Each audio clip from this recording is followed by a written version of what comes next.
Hello दोस्त, नमस्ते करते हैं, प्रणाम करते हैं, अपने यूट्यूब पे स्वागत करते हैं। हमारे चैनल का नाम है विद्या गोरखपुर।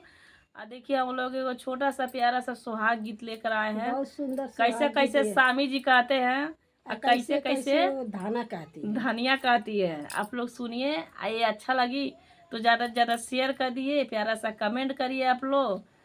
देखिए शोर गीत हम लोग गाने जा रहे हैं। अगर नए लोगों से सब्सक्राइब जरूर कर देना, लाइक सब्सक्राइब।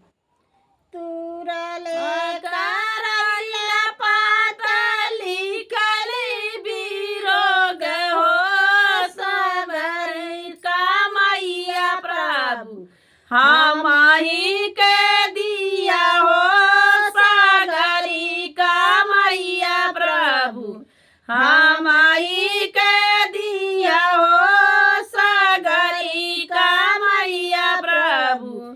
सागरी का मैया दाना तू ही के देव हो, अपने नैया रवा दाना कबहू हो, अपने नैया रमादान कबहू ना जइया हो, अपने नैया रमादान अपने नैया रमा प्रभु कबहू ना जइब हो, अपने बहिनिया प्रभु कबहू ना बोलैया हो,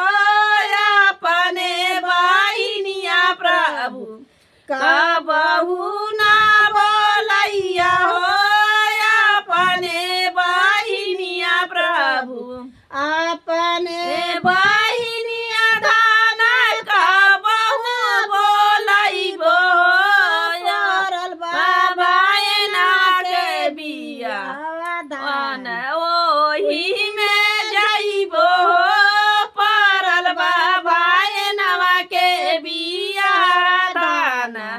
ओही में जइबो, परल बाबा नवा के बिया दान अपने नैया रवा प्रभु कबहू ना जइबो, परल बाबा तीजवा के मूड़निया ओही में जइबो, परल बाबा तीजवा के मूड़निया प्रभु ओही में जइबो, परल बाबा तीजवा के मूड़निया प्रभु।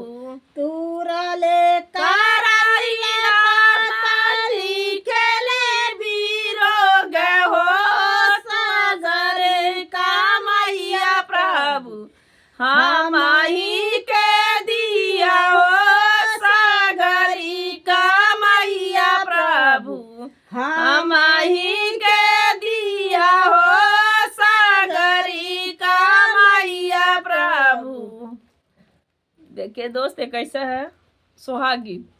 फिर अगले वीडियो में मिलते हैं। Bye by.